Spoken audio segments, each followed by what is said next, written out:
Hi everyone, welcome to Best Recipes with Sharon. Most people enjoy cooking with potatoes, and this recipe is so easy and delicious. And it's called herb and garlic roasted potatoes. Stay with me and I'll show you how to make these. And if you like this video, don't forget to comment and give it a thumbs up. And thanks to everyone who has subscribed to Best Recipes with Sharon. Okay, so you'll need to start with 4 or 5 large Yukon Gold potatoes. And you'll wash them really well and then slice them into 1/2-inch slices, leaving the peelings on. You'll need about 5 tablespoons of melted butter. Use 1 tablespoon of that melted butter to grease your cookie sheet. And place the rest of the melted butter into your mixing bowl. Now here comes the part that makes these potatoes so tasty. You'll need some thyme leaves and some rosemary leaves. And you'll add 1 teaspoon of the thyme leaves and 1/2 teaspoon of the rosemary leaves.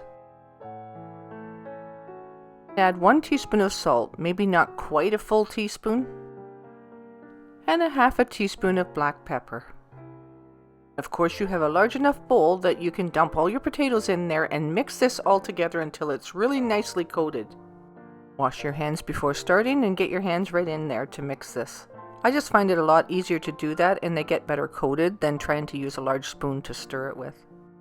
Place all your potatoes in a single layer on your cookie sheet. Don't stack them because you want them to brown up nicely.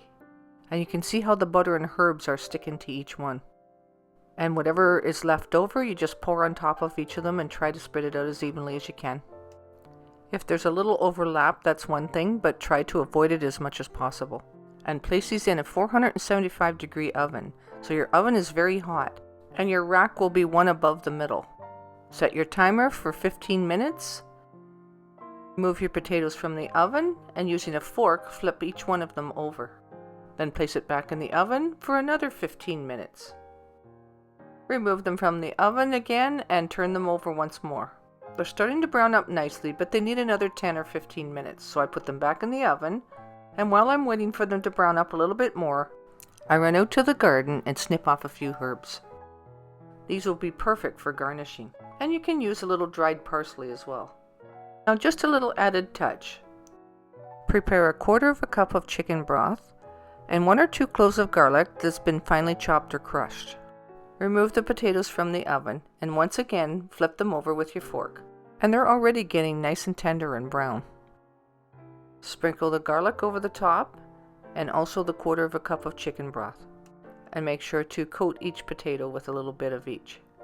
And place this back in the oven for another 10 minutes or so.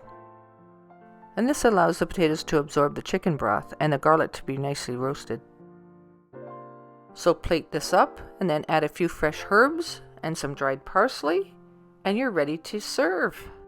Not only is this appealing to look at, but your house will be filled with the aroma of baked potatoes, herbs, and garlic. And what's to not like about that? So if you like your potatoes, you've got to try this one. Thanks so much for watching today's episode. Until next time, happy eating.